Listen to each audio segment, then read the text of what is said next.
It's the DFS Whisperer coming live with a video for tomorrow's NBA slate. It's Shit Happens Sunday again. I'm rocking a solo. It's easy while AJ is still on unpaid administrative leave.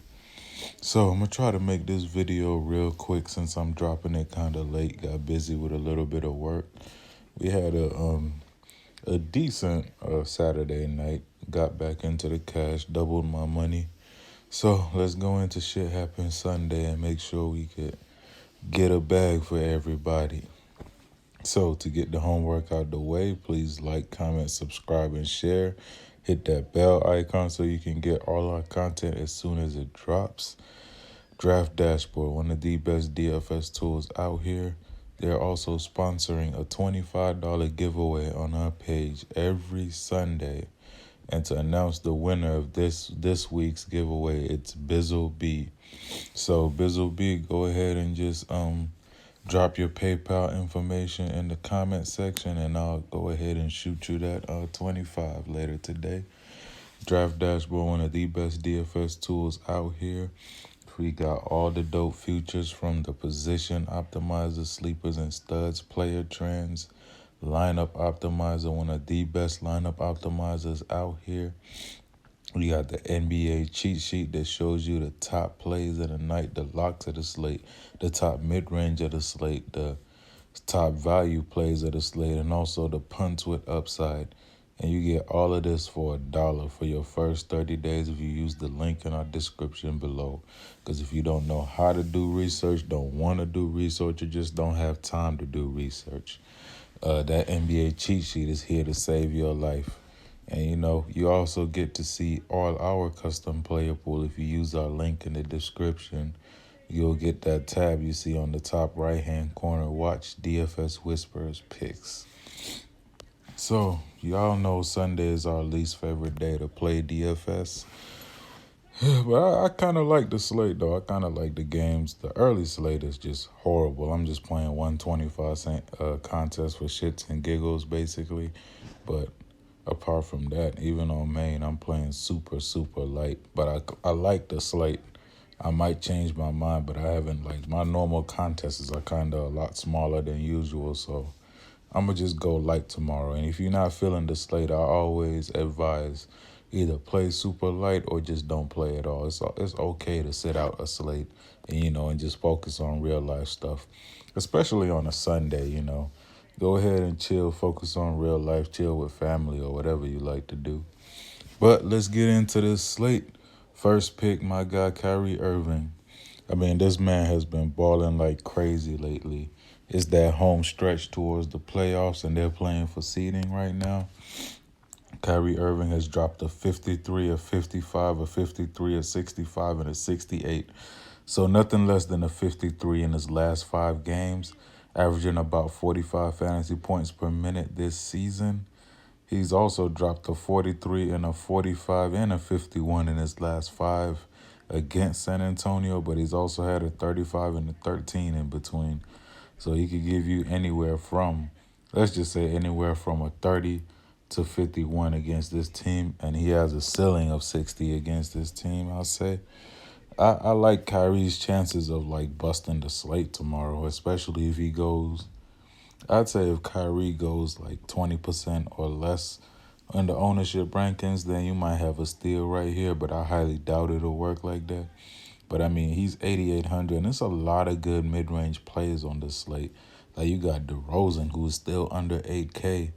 You got, like, let me see. Well, I'm not rostering KD. You got, I believe Steph Curry is like either 9K. I know Steph Curry's not no more than 9.3. So it's a lot of good mid-range plays. I took a look at the slate, but I'm tired of this crap, so I forgot what I looked at. Kyrie hits 5 times value 59% of the time. He's projected for about 5.7 times value, which is 50 fantasy points. And he works at a 1.4 fantasy point per minute clip. So lock in Kyrie against San Antonio. Now, that's going to be an intense game right there. It's going to be a good one to watch if you're a fan of basketball. Next pick is a bit of a value play right here. Now, this guy, I'm always scared to roster this dude right here, man, Reggie Jackson. But even today on one of my winning lineups, he was on it. Because I wasn't even considering him, but he kept on popping up in my optimized lineups on Draft Dashboard. So I just gave him a run, and sure as hell, he kind of scared me at the start of the game, starting the game off with like a turnover or two. But then he picked it up and finished with a 31. So I'll take that. And I believe he was about 5K. And now his price has dropped to 4,900. And for that 4,900 price tag, if you look at his last five against Golden State, a 29, 22, 33, 22, he kind of basically pays off that price tag with a little bit more upside, you know. So I'd say, and he's a starter as well. Sometimes the coach may mess with his minutes, you know. Dwayne Casey may mess with his minutes and kind of split it with Ish, but I like his chances tomorrow because Detroit is still kind of playing for seeding as well in the Eastern Conference. It's not as tight as the Western Conference, but it's still pretty intense over there too. And Reggie Jackson he has been a lot more consistent lately with a 31, a 25, 23, 32, and a 39. I'd say my projection for him tomorrow is about a 30 to 35 against Golden State. Like we always say on this page, players get up to play Golden State. Next pick is a stud, man. This is that one guy that you have to roster every slate that he's on, basically. Like, you just have to save a spot for James Harden on every slate because you know he can easily, easily, easily bust the slate. I don't care if Gordon and Chris Paul are in or not. Harden is still that man.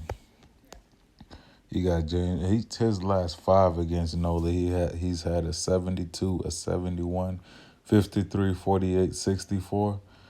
And at that 11, like, look at this. At 11.5, he pays off that price tag. Like, he gets 5 times value 67% of the time. 67% of the time at 11.5, he hits 5 times value. That's crazy. He's projected for 5.1 times value at 58 fantasy points. And if y'all have been watching this page long enough, you know that I like to attack New Orleans with shooting guards, especially good or decent shooting guards. So expect James Harden to eat tomorrow. You have a lot of nice value to play like James Harden and a very nice mid-range lineup where you don't have to plug in like 2 or 3 value plays that you need to go off. So I'm really liking Harden tomorrow. He's close to a lock for me tomorrow. Because also New Orleans are 29th in defense against the shooting guard position and 29th overall in the league. We all know New Orleans is pretty much mailing it in at this point of the season. So still, they might give Houston a game though. For the next pick, I got LaMarcus Aldridge going up against Boston. Like I said, if you're a fan of basketball, then this game might be a good one for you because it's both Boston and San Antonio still have something to play for. They're still playing for seeding, especially San Antonio. And you know, the crazy part is Popovich is on his road to another 50-win season. If he could finish, I think if he could finish about 6-2 from here on out, he'll have another 50 winning season on a season where a lot of people doubted it. You know, he's one of the best coaches to ever do it, man. I'd say he is the best NBA coach ever. But I like LaMarcus Aldridge against Boston tomorrow. I know Boston were very shorthanded against the Hornets tonight, and then they got their behinds whooped as well. So I like that for Kyrie even more because he balled out today. But you know, they're coming off a huge loss to the Hornets, and now you're facing San Antonio. So Kyrie's gonna come out extra motivated, and LaMarcus Aldridge may come out ready to play. Now I hate rostering Aldridge this season because this dude has managed to give me all of his worst games, but at some point, you know, he got to help a brother out, basically, at some point. As you can see in his last two against Boston, he's at a 56, a 42, and also a 24 in his last three. You know, both teams are in different conferences, so obviously they play only twice a season. And Aldridge's last 5 games, he's at a 31, a 31, a 51, a 31, and a 33. I do not expect a 30-point game from Aldridge in this game tomorrow. I expect anything from 41 and up from him tomorrow, especially if the game is close, which 9 times out of 10 it will be. Aldridge will get the minutes. He'll play anywhere from like 35 to 38 minutes. He averages 33 minutes on the season, but on close games, he plays close to 40 minutes. And I like that it's a player that's playing close to 40 minutes at a $7,500 price tag. That's too cheap. Aldridge is a 1.2 fantasy point per minute guy. And as I can see, Draft Dashboard is with me on my projection. They're projecting him for 5.4 times value and 40 fantasy points tomorrow. He hits 5 times value 56% of the time at this price tag. So he's a pretty safe play tomorrow. I'm going to have my fair share of him while crossing my fingers and praying to every God that exists, man. Hopefully this guy can come through for us. Next, for my next pick, I'm going to give my guy Nemanja Bjelica right here. Now, Bjelica, man, he was one of my favorite picks back when he was in Minnesota and I knew he was playing. And then he came to Sacramento. I was rostering him even more because now I knew he was going to be getting minutes. But he kind of fell out the rotation, but now he's back in. And I'd say you might as well just lock him in while he's still cheap. Because at $5K, he pays off this price tag with 5 times value almost 50% of the time at 46%. He's projected for 5.6 times value, which is 27 fantasy points tomorrow, which I could see him easily hitting. I mean, tonight he had himself a game. He dropped like 49. I was watching that game too. That Kings team is exciting to watch, man. Like, I really love watching that Sacramento team. I can't wait for next season when Hawks are playing at full strength. Sacramento are playing at full strength. Even Chicago Bulls got a nice little young team coming up. It's going to be interesting for DFS, especially next year, man. So if y'all watch these videos and y'all are not into DFS yet, I highly advise, man, you start getting ready because it only gets better from here. So back to Bjelica. He's in a good spot against LA. They're 14th against small forwards and 25th overall in defense. LA has been a shit show lately, and Bjelica is getting anywhere from 25 to 35 minutes a game. And if he's having a good game, you see their coach, I forgot, whatever Yeager, I think David Yeager or something like that, he lets him play. Like, he'll let him be out there, especially when Cauley Stein comes out like a bitch like he did today. I mean, how are you a center in the NBA and you had 0 rebounds in 17 minutes? I mean, come on, dude. That's just terrible.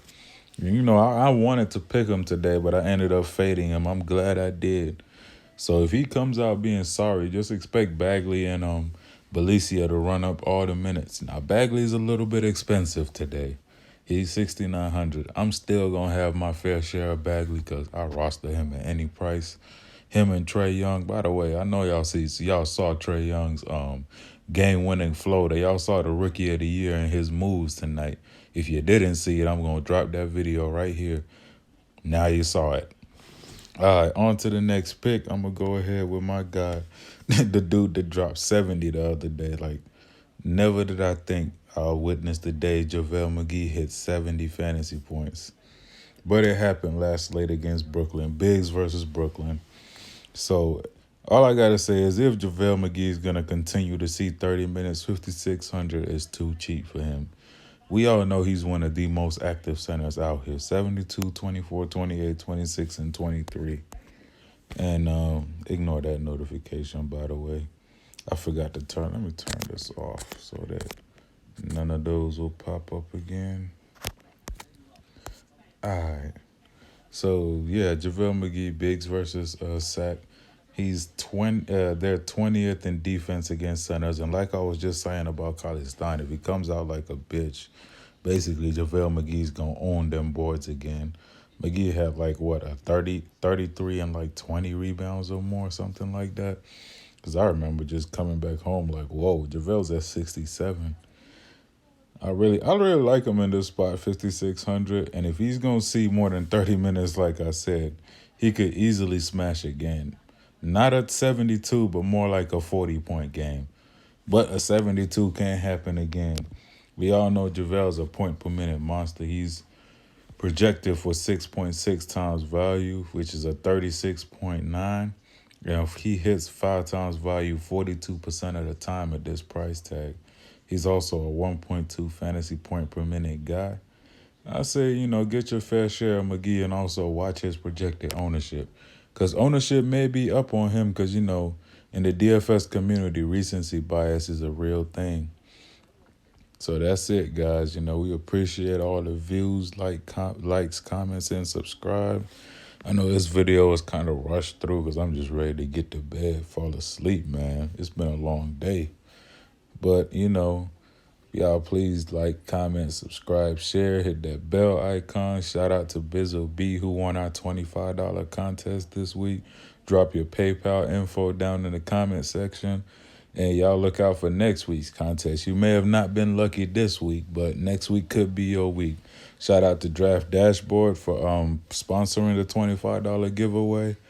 And, I hope everybody has a nice Sunday. Y'all wake up, if you're going to church, go praise God, and hopefully he'll bless you with some gambling money.